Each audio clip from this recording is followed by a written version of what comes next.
Hi, my name is Bedrich Smola. I am one of the pastors of Mayak Church and one of the leaders of Mayak Network in Czech Republic. I became a believer when I was 15 years old, and I come from a non-Christian background. So this idea of the church not being just a Sunday meeting or the group of people that just lives together has always been very close to me. And After high school, I went to study to the seminary and to be a pastor.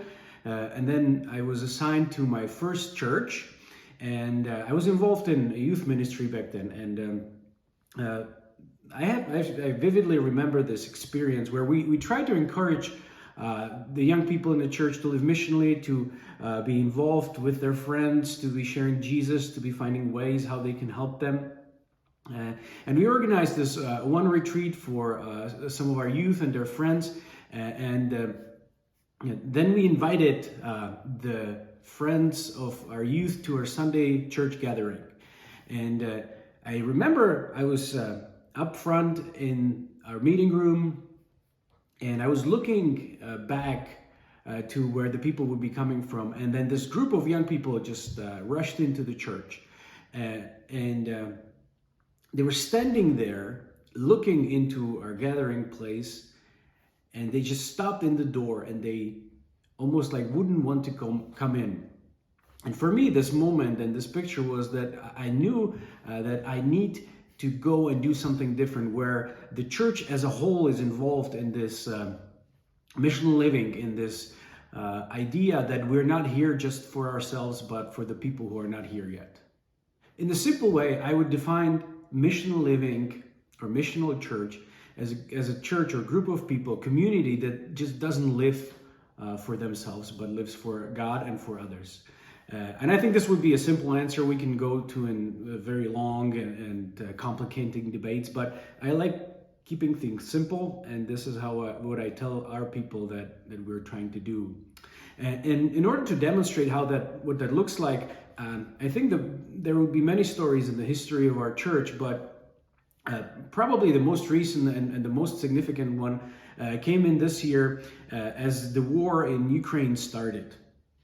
About 4 years ago, we had a first two families that moved to our town to join, and they joined our church, and they moved from Ukraine. They came to Czech Republic to work, and they settled in, and they wanted to be part of the church.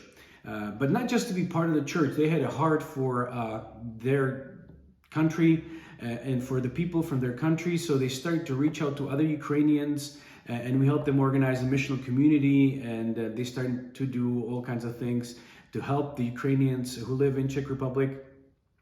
And in this February, when the war started, the very next day, their phones started ringing with their family and their friends saying, "Hey, we have to leave, we have to run away, and we will be coming your way."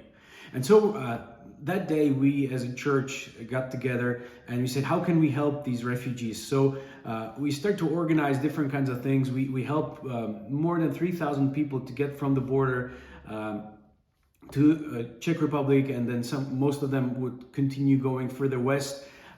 We help them with accommodation, with some basic food and other things. And then 200 of these people decided to stay in our town.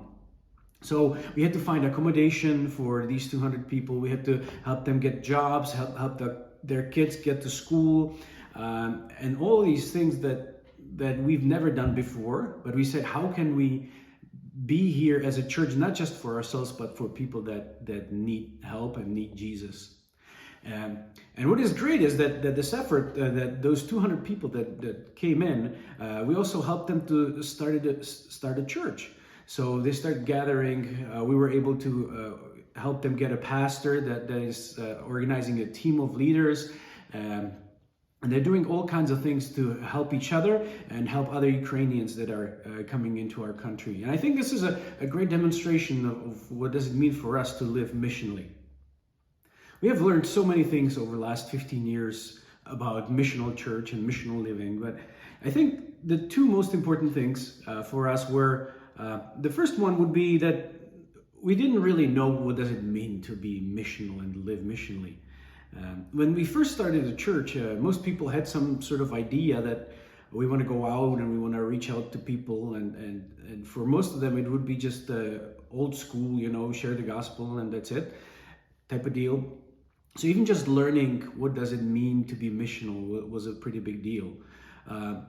One thing is that there are many books written about missional church and missional lifestyle, but reading the book and actually living the life are two completely different things. And it was very hard to really find a way how to translate what is written in the books into some practical ways that we can be missional in our context in the Czech Republic. The other thing that I think was very significant for us to learn was that I think most of the churches, if you talk to the people in most of the churches in the world, they would say that somehow they want to be missional, or they want to reach out to new people, they want to see new people come to Jesus, or whatever you want to call this, somewhere in that area. I think most of them would say, yes, we want to do that. The problem is the cost of this decision. And that was a very significant thing that we had to learn, that there's a price that missional living and missional church costs. It is not free. It doesn't come easily to people. People want to see their friends, to get to know Jesus, but they don't know what it will mean when they will do. One example for so many that we had was with the Ukrainian church. We actually lived the dream of most church planters. Our church doubled in 4 weeks, which is, I would say, a dream for most of the church planters and a lot of the pastors. For us, it wasn't so much of a dream, because most of these people came from Ukraine. They didn't speak our language. They had different culture. They had different customs. They believed in many cases very different things than we did, and they became part of us. Our facilities were not ready for that. We didn't have enough Sunday school teachers. We didn't have enough anything. We didn't know each other as well as we did before. There were new people coming in, and there was a price to pay. And I think that's a very significant thing that we learned over the years, that whenever we try to go out and be with people who don't know Jesus and be really focusing on the mission of God in this world, there will be a price to pay. Maybe the relationships we have with each other, the comfort that we created in our church, and then we have to leave now, start doing new things and leaving old things. And so many different things that it costs us. And the older we get, the harder it is. And the bigger the church gets, the harder it is. Because as you have new people coming in and you kind of establish the church, it becomes very easy to just say, oh, we have the church now, so we can just start doing the things as everybody else.